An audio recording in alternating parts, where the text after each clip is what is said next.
Kei te tū kotahi te whānau whare o ngā rua wāhia, ahakoa te hiahia o te umanga FCO ki te whakawehewehe i te whānau i runga i tāna kaupapa poro tūranga mahi.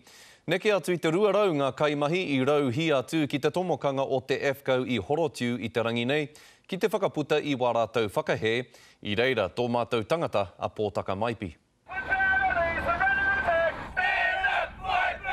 Kotahi te karanga kia tū kia pakanga. Ko te whānau whare no ngā rua wāhia kei te whakatīnana i aua kupu. Tuesday afternoon, my two children who work here, son and daughter, were both issued with lockout notices by AFCO. My wife and I are continuing to work at the moment, but we're out here today to strike in support of them.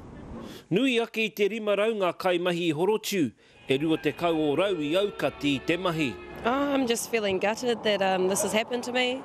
I mean, I love what I do, I love my job, and I really want to be at work, but hey, I can't because I'm locked out, and it's just really sad. Gutted. Yeah, just angry. Yeah. Just didn't, just felt hollow too, losing the job, but no, you can't pay the bills.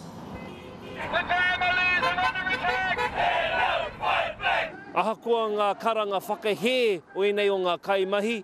Kei muri i ahau ko te nuinga o ngā kaimahi e patu miti tonu ki roto i te wheketere o Horotiu, ki roto i te rohe nei o Waikato.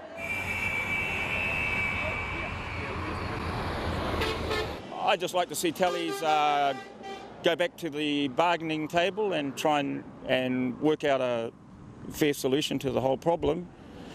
And I just want us to get back to work, my children in particular. Hoi anō kei te kamupene anake, te whakautu ki te rāpātai. Pōtaka maipi, te karere.